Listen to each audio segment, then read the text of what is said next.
بسم الله الرحمن الرحیم. السلام علیک یا امین الله فی ارضه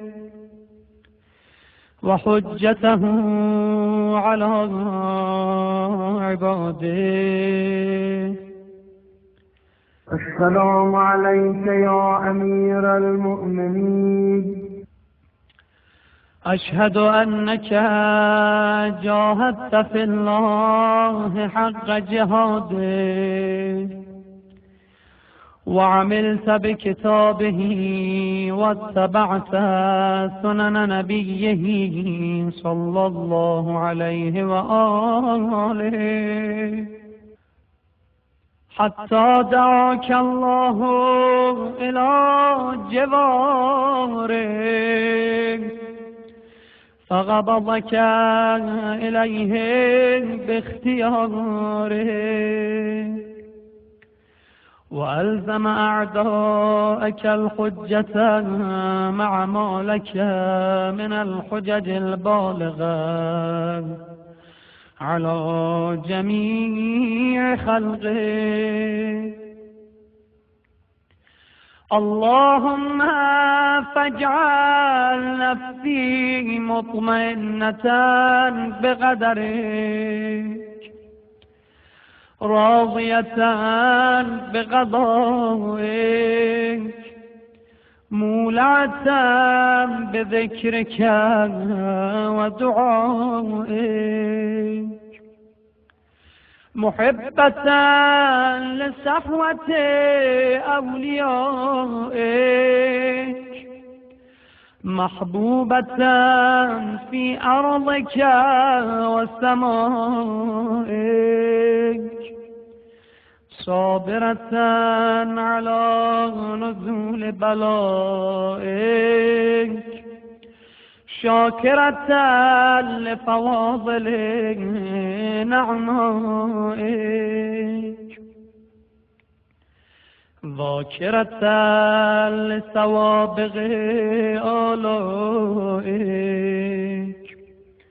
مشتاقة إلى فرحة لقائك متزودة التقوى ليوم جزائك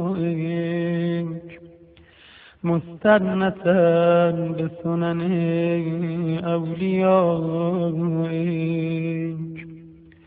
مفارغة لأخلاق أعدائك مشغولة عن الدنيا بحمدك وثنائك. اللهم إن قلوب المخبتين إليك والها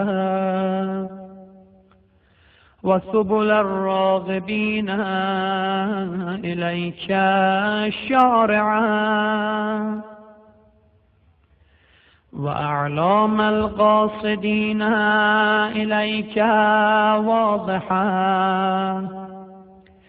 وأفئدة العارفين منك فازعا وأصوات الداعين إليك صاعدا وأبواب الإجابة لهم مفتحا ودعوة من ناجاك مستجابا وتوبة من أناب إليك مقبولا وعبرة من بكى من خوفك مرحوما والإغاثة لمن استغاث بك موجودا والإعانة لمن استعان بك مبذولا وعداتك لعبادك منجزا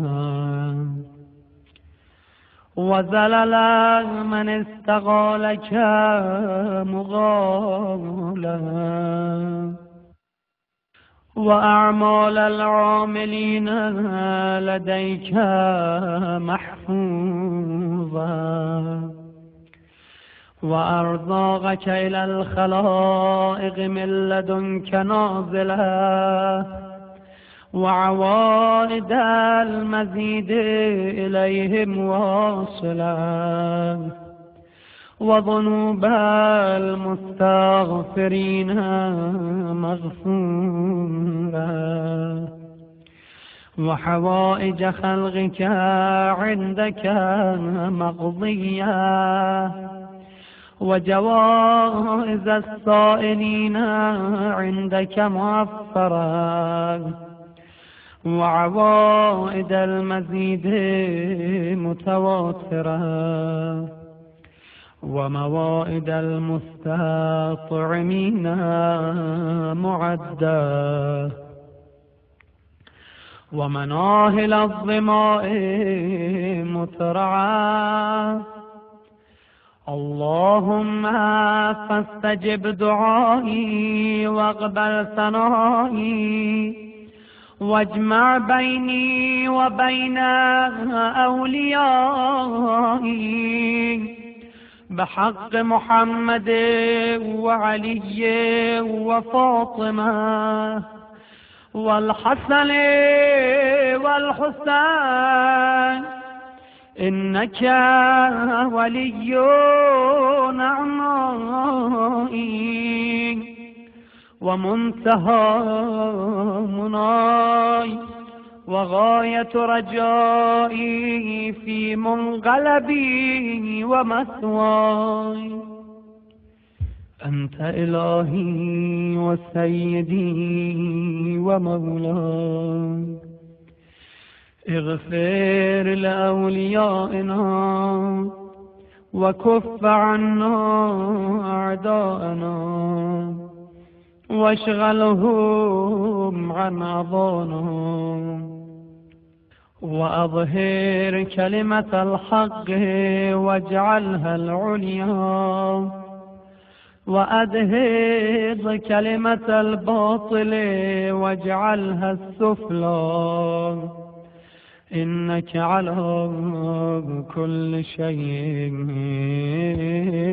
قدير.